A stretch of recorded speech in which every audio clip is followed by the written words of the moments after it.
আমি আমার ছোট বোন যে ২ জন আর কখনোই বাবা নামে কাউকে ডাকতে পারবো না। আর কখনোই যে আমার বাবা ঘরে আসবে না। ঘরে আইসা বলবে না যে, "দরজাটা খোলো। বাবা তোমরা কেমন আছো?"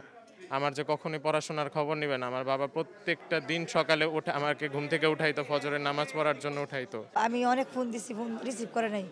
পরে সালা জানানোর পরে সব জায়গায় জায়গায় খুঁজছি পাই না। পরে আইসা আমার ছেলে গেছে ওই যে রান্দার ড্যামরা, তারপরে ওইখান থেকে বলতেছে যে ওই যে রায়ের বাগ একটা পুলিশ জুলাই লাগছে। আইসা দেখে আমার ছেলে জুলাতে নামাইছে, নামার পরে এরকম এরকমভাবে হত্যা করছে, চেহারা কোনো চিরন যায় না।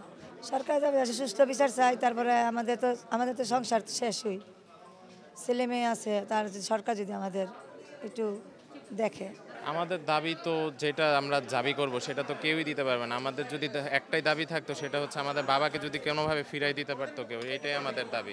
কিন্তু এটা তো কখনো সম্ভব না যে আমাদের বাবাকে কেউ কোনোদিন ফিরাই দিতে পারবে।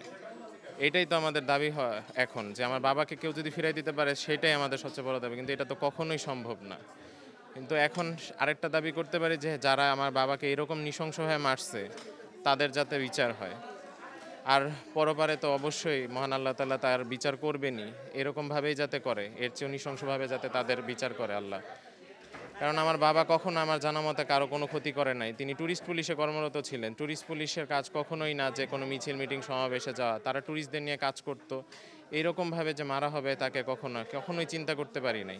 কখনোই চিন্তা করতে পারি নাই। আমার আমার ছোটবেলায় দাদা-দাদি মারা যায়। কিন্তু আমার বাবা কখনোই তাদের আদরের অভাব বোধ করতে দেন নাই।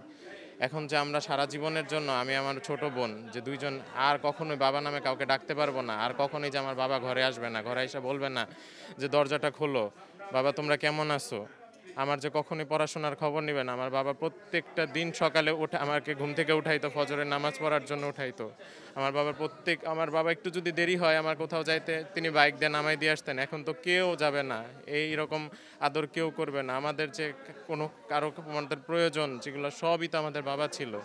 আমরা কোথাও না, বাবা না থাকলে আমরা বের হই না। বাবার সাথে সব জায়গায় যাইতাম, সবকিছু করতাম। এখন তো কেউই থাকলো না।